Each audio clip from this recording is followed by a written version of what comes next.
as far as going into 2050, it does seem like Africa is on the rise right now. Yeah, absolutely. I mean, that is why I always say to people, actually, to even respond to your point, that this is actually related to my campaign, because part of my approach to this is that I'm running on three things. One, the American dream, to offer and extend that to everybody, especially around the economy. Two, to defend democracy and also the future. Now, talking about democracy and the future combined, as somebody who lived under a warlord, under a dictatorship, and now living under a democracy, I can offer a lot to America, especially to Congress, on issues of foreign policy, issues that you just mentioned around China in Africa, around Russia in Africa, and what America can do to leverage, to prevent a way that they can damage our influence or presence in certain places across the continent of Africa or even across the world. Imagine Afghanistan, what is happening, after 20 years, the regime fell, Taliban came down. So my experience in foreign issues can help. We need people in Congress who understand these things, not people who cannot tell you whether Africa is a country or a continent. We cannot do that if we are to compete with China in places like that. You understand? So that is my effort, to state that we need people in Congress who understand to help us.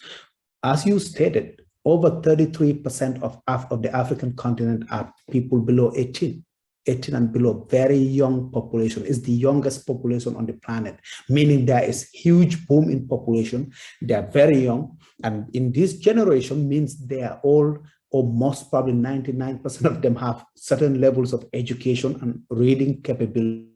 All of them have access to technology and cell phones, and that means they want to be able to compete with and be economically viable to engage with any population and country across the world.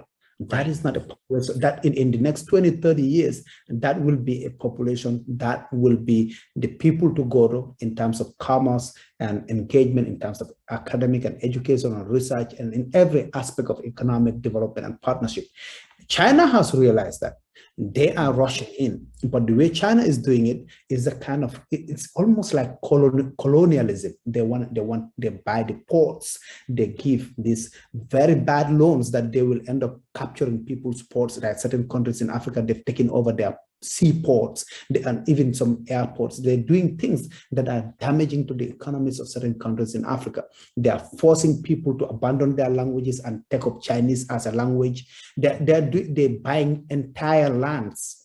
Some of the countries, people don't even have lands to cultivate. China buys almost every land in the countries that they are in. So it's very easy for America, because even in Gambia, my country where I grew up, in my country of origin, there are protests. I go online, there are protests and demonstrations every day by communities for China bribing government officials and getting their lands they cannot cultivate to feed.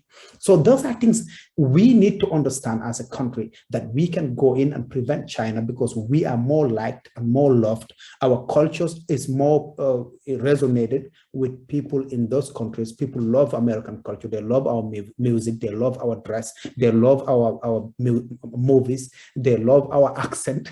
So they resonate with us more. We are not certainly going there taking their lands, but China is taking people's lands, corrupting government, taking their ports, and then dismantling their languages and imposing Chinese language. It is like a pandemic going on in Africa right now. Russia is doing the same, even though not known or not talked about that much. Go to Central African Republic right now, the Republic of Central Africa. Russia is all over the place, using their military, imposing warlords on the people and protecting those warlords. They're all over the place causing havoc, and people don't often know about that.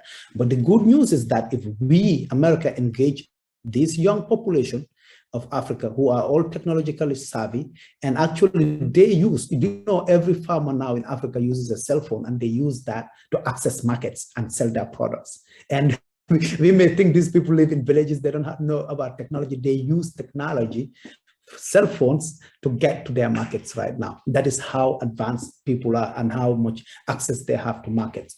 And then quickly, I just wanted to say, it is not only about economics, it's about safety. China is trying to build right now. I mean, you talked about the African Union where they built the whole structure and bugged it and, control the continent, know what they're doing and spying on them. But more dangerous and threat to America is their efforts to build military bases that have very direct impact and some range to the American continent. One clear example is the Equatorial Guinea Republic, which is around the Gulf of Guinea, which is, when you have Africa around, Nigeria, Cameroon, there's a republic called Equatorial Guinea. In that Gulf area, they're trying to access and build a military base. And with that range, they can send missiles that can reach the Americas. And that is something that America should be aware of. You cannot just be reactive. We have to be proactive to prevent certain things. Personally, my hope, my experience and my knowledge of the continent is to work with us to ensure that we are safe as a country, but also we are way ahead. And rather than playing reaction like what we did in Afghanistan, did an excellent job, our military sacrifices, and then the regime falls, and now we have the Taliban back. We cannot have that case with China in Africa. Either China's going to win that and just take control, or Russia will jump in, and then you're really screwed because, like you said, it's a commerce thing because there's so many people on the continent in general and so many different countries that you could sell products to. And it's not just that, it's a very vast landmass that, you can't let that go.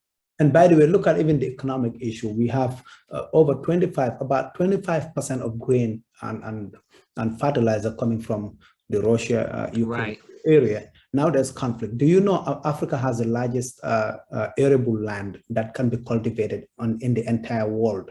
But they are not cultivating it, and China is taking over those lands. And but is China taking them? I know they were doing this in Afghanistan, but they would with the mining. They're taking entire, the size of Rhode Island, and cultivating those and taking everything back to China.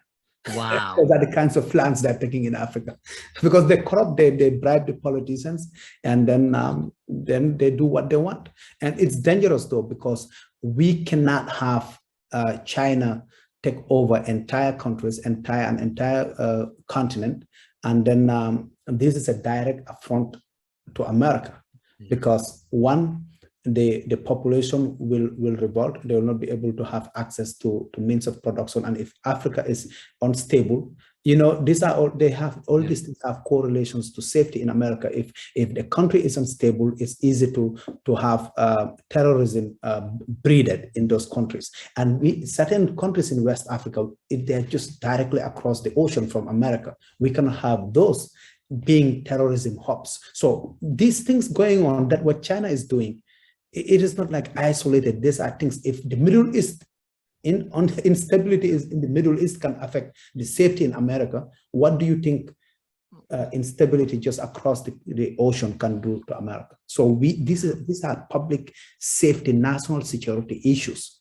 I personally am passionate about, because I lost the country of my birth. I came here, I got protection. My children were born here. I look at them in the eyes and tell them every day, I'm running for the future to make sure that you have a better future and this country is protected.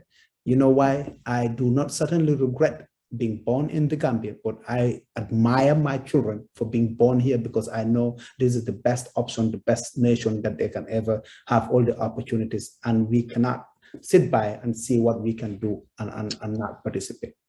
What are you expecting as far as countries in the continent to really rise up? Obviously, we know, Nigeria has a lot of power. I believe Nigeria has a nuclear weapon. You can correct me if I'm wrong. Well, I doubt they have. Because Nigeria has a lot of political and economic challenges. They have a couple of billionaires in dollar. Yeah. But I don't think they have. It could be somebody's trying, but I doubt. And they without the corruption and bad political leadership, they could have been a model. Because when I was young, we used to call them the America of Africa, Right. meaning like they're the big brother, the person, the country we look up to for academic advancement, education, and economic advancement and culture. But the political leadership is terrible, and life is very hard there. But I think countries like Nigeria have great potential. Technology is booming. Even fintech, financial technology businesses are among the areas creating millionaires, and in certain instances, billionaires in Nigeria. And Kenya is doing fantastic. Certainly South Africa and Ghana. Right. And Senegal in the westmost part of Africa, they're also really doing well in terms of infrastructure and the economy. So really, I mean, there are certain areas that US can really strategically partner in almost every part of Africa and see how they can really leverage that to create a very good partnership in terms of international relations. All right, and I just want to correct the record. They are building 2 nuclear power plants in Nigeria. I'm sorry. Yeah. So they do apparently have the technology because of Russia. And this is the article I'm reading from 2021. So, who knows down the road what could happen with that. We don't. Absolutely. No, absolutely. I mean, those are things that who knows whether it's even China or Russia or China doing it behind the doors, back doors, So we'll end with that. Again, Omar Ba, abafacongress.com. We're going to definitely put this in. I think this is important because I think this is an asset for you as a person that knows the continent. Obviously, it's not the sexy issue. It's not the hot issue of the time, but it really will be. Not too soon down the road, and we should be early to the party and not late to the party. And I mean, Rob, who was talking about Russia and China? Who thought it would create a whole new world order? So this is really why it is important to be proactive on foreign issues like this, especially a continent that has one of the most fastest rising populations, and China is competing our presence there. Omar Ba, bafacongress.com. Definitely check it out. BAH4FORCONGRESS.com. Definitely check it out, Omar. Best of luck. I'm happy we had you on. You are a true progressive, and I look forward to having you on again before the primary. Thank you so much, Rob. I'm so grateful. Thank you. Thank you.